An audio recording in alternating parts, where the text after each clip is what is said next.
Friends, Vishal Chhabra academy once again welcomes you all.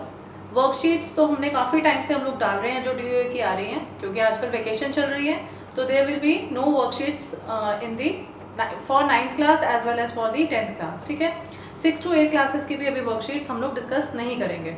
तो इस time को यूटिलाइज करने के लिए हम लोग चैप्टर्स को कंटिन्यू करते हैं। 9th क्लास की अगर आप मेरे चैनल में वर्कशीट्स देखो, प्लेलिस्ट डालोगे, तो मैंने सेकेंड चैप्टर का कोलॉइडल सॉल्यूशंस तक सब करवा दिया था, सस्पेंशन सॉल्यूशंस और कोलॉइडल सॉल्यूशन। ठीक है, तो उसका नेक्स्ट टॉपिक फिर करते हैं, उसी को कंटिन्यू आप करेंगे। ठीक है, 9th क्लास के बच्चों, जो आप लोगों ने मुझे रिक्वेस्ट करी है कि मैम आप चैप्टर्स ही करवाओ, तो we are going to start that. ठीक है, let's start. Separating the components of a mixture. We have learned that most of the natural substances are not chemically pure. हम लोगों ने भी पढ़ा ना कि जितने भी substances होते हैं, पदार्थ जो होते हैं, वो शुद्ध नहीं होते, they are not pure. ठीक, मतलब mixed होते हैं।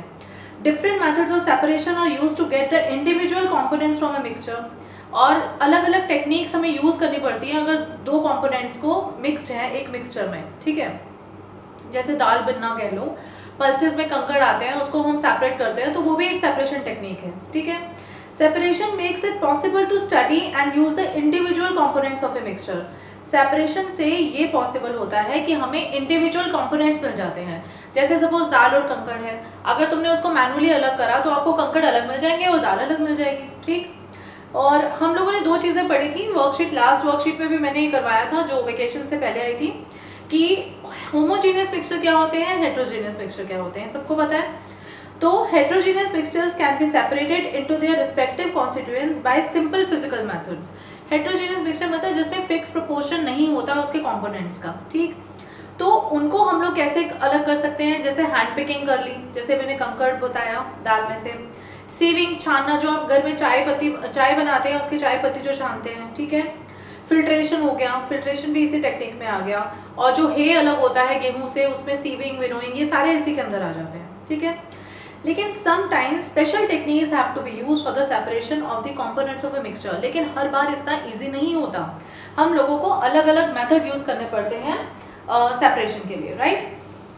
तो आज हम लोग जो कर रहे हैं वो ये कर रहे हैं, how can we obtain the coloured component from the blue ink. हम लोगों ने इंक ली है, ठीक है, इंक मतलब स्याही जो होती है, उसके कंपोनेंट्स को हमने अलग करना है। तो वो कैसे करेंगे, हमने क्या करा, एक बीकर ले लिया, ठीक है, उस बीकर को हमने हाफ पानी से भर लिया, right. Put a watch glass on the mouth of the beaker, यहाँ पर हम लोगों ने एक वॉच ग्लास रख दी, ठीक है, लैब्स में मिलती है आराम से। Put the few drops of ink on the watch glass, अब यहाँ पर हम लोगों ने क्या डाल दी, इंक डाल दी, right.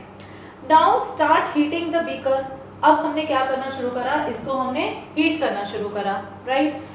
We do not want to heat the ink directly, हम इंक को डायरेक्टली हीट नहीं करना चाहते हैं। You will see that evaporation is taking place from the watch glass, जबकि हम इनडायरेक्टली गर्म कर रहे हैं लेकिन इंक से इवेपोरेशन हो रही है, right. Continue heating as the evaporation goes on and stop heating when you do not see any further change on the watch glass. Continue करते रहो जब तक कि पूरा का पूरा उसका लिक्विड पार्ट नहीं हट जाता। Observe carefully और रिकॉर्ड करो अपनी ऑब्जर्वेशंस। हम लोग क्या देख रहे हैं, क्या इवेपोरेट हो रहा है, क्या रह गया है, क्या कहानी है। तो कहानी ये है कि इंक जो है वो किसका मिक्सचर है, एक डाई का इन वाटर, मतलब डाई मतलब कलर का पानी के अंदर। So we can separate the volatile component, इसमें वॉलेटाइल कॉम्पोनेंट कौन सा है, पानी। वॉलेटाइल मीन्स जो उड़ जाता है, इवेपोरेट हो जाता है, ठीक है, और नॉन वॉलेटाइल कौन सा है, इंक, जो कि नहीं उड़ता। तो ये टेक्निक किसके लिए यूज होती है, जब हम अलग करना चाहते हैं नॉन वॉलेटाइल को वॉलेटाइल कॉम्पोनेंट से। तो एग्जाम में ऐसे नहीं आता डायरेक्ट कि आप इंक कैसे सेपरेट करेंगे, कई बार आ भी जाता है डायरेक्ट, लेकिन जनरली आता है कि how will you separate the non volatile component from the volatile component. ठीक है, तुम इसका एग्जाम्पल दोगे और ऐसे बताओगे। ठीक है, अब देखो, what do you think has got evaporated from the watch glass. अब अगर आपसे पूछा जाए इस वॉच ग्लास से क्या इवेपोरेट हुआ है, पानी, तो यू विल आंसर वाटर। फिर है, is there a residue on the watch glass, watch glass के अंदर कुछ बचा है, ऑब्वियसली इंक बची है, ठीक। तीसरा क्वेश्चन है, what is your interpretation, is ink a single substance और इज इट अ मिक्सचर। आप इसे क्या इंटरप्रेट करते हैं, क्या ये एक सिंगल सब्सटेंस है या it is a mixture of 2 और more कंपोनेंट्स। तो ऑब्वियसली यू विल राइट कि it is a mixture of a dye in a medium known as water. ठीक है, तो ये हमारा हुआ separation. One of the separation techniques. अच्छा, सेकंड जो एक बिल्कुल डिफरेंट टेक्निक है वो है how can we separate the cream from milk. आपने घर में मम्मी को मक्खन बनाते हुए देखा होगा, वो या तो ब्लेंडर यूज़ करती हैं या मिक्सी यूज़ करती हैं। जो फुल क्रीम मिल्क होता है उसको मम्मी पहले मिक्सी में डाल देती हैं या फिर चर्नर जो होता है, जो ब्लेंडर होता है उसमें करती हैं, ठीक है। वो काफ़ी गाढ़ा भी हो जाता है, कभी पहले तो हाथ से ही यूज़ करते थे या पहले वो लकड़ी का एक मधानी टाइप आती थी, हम तो यही सुनते थे, तो उससे हम लोग बार बार ऐसे से घुमाते थे। थोड़े टाइम बाद क्या देखते थे कि जो क्रीम है वो मक्खन जो है वो बिल्कुल अलग हो गया है और पानी का जो है कंटेंट अलग हो गया है, ठीक है। तो इसी प्रोसेस को हम क्या कहते हैं, सेंट्रीफ्यूगेशन। क्या कहते हैं, सेंट्रीफ्यूगेशन। तो इसमें nowadays we get full cream tone and double tone varieties of milk packed in the poly packs or the tetra packs in the market। आप देखते हो अलग अलग तरह के दूध की वेराइटीज आती हैं। These varieties of milk contain the different amounts of fat। इनमें किस चीज़ का ये वेराइटी क्यों होती है, क्योंकि इसमें फैट का कंटेंट अलग अलग होता है, राइट। तो हम लोगों ने क्या करना है कि we have to take some full cream milk in a test tube as I told you. उसके बाद उसको सेंट्रीफ्यूगेट करना है। सेंट्रीफ्यूगेट करोगे तो मक्खन अलग हो जाएगा और दूध अलग हो जाएगा, मतलब वो लिक्विड अलग हो जाएगा, ठीक है। हमें ये आंसर करना है कि what do you observe on churning the milk. जब आप मिल्क को चर्न करते हो तो आप क्या देखते हो कि सॉलिड पार्टिकल्स जो है वो लिक्विड से अलग हो रहे हैं, ठीक है। सेकेंड है explain how the separation of cream from milk takes place. कैसे होता है वो, क्योंकि वहाँ पे एक सेंट्रीफ्यूगल फोर्स चल रहा होता है। सेंट्रीफ्यूगल मतलब जो गोल, सेंट्रीफ्यूगल मीन्स जो चर्निंग इन ए राउंडेड मैनर, मतलब बिल्कुल गोलाई में जो हम लोग उसको घुमाते हैं, ठीक है। Sometimes the solid particles in a liquid are very small and pass through the filter paper. For such particles, the filtration techniques cannot be used for separation. Such mixtures are separated by centrifugation। मतलब ये कि अगर हम लोग इसको, कहने का मतलब ये है कि इसको हम लोग सेंट्रीफ्यूगेशन टेक्निक से ही क्यों कर रहे हैं, फिल्ट्रेशन से क्यों नहीं कर रहे। अगर आप फुल क्रीम मिल्क को फिल्ट्रेशन करोगे तो क्या फिल्ट्रेट अलग हो जाएगा, क्या वो मक्खन अलग हो जाएगा? नहीं हो जाएगा, क्योंकि उसके जो पार्टिकल्स है वो एम्बेडेड है लिक्विड मीडियम के अंदर। तो उसको सेपरेट करने के लिए हमें सेंट्रीफ्यूगेशन टेक्निक का यूज करना पड़ता है, ठीक है। The principle is that the denser particles are forced to the bottom and the lighter particles stay at the top when spun rapidly।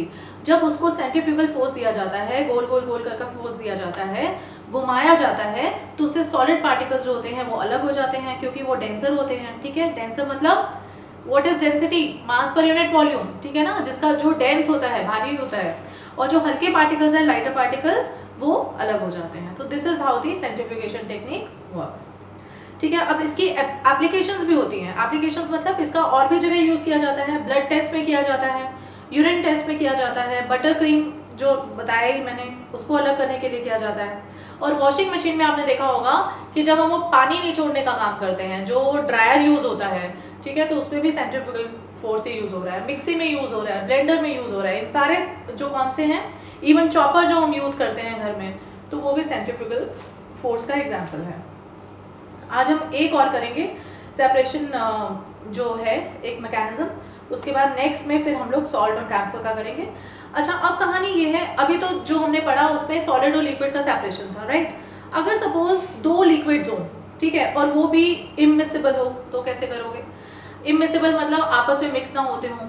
आपने देखा होगा पानी के अंदर तेल कभी मिक्स नहीं होता, वो एक अलग से लेयर बनाता है। तो इसके लिए हम लोग क्या यूज़ करते हैं? Separating funnel.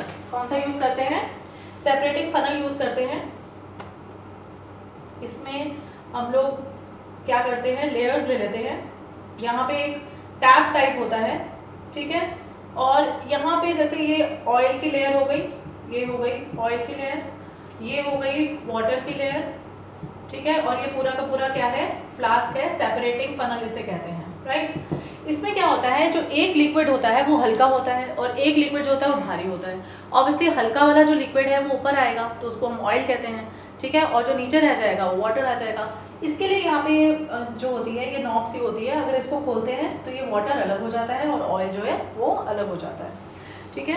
तो let us try to separate the kerosene oil from water using a separate funnel.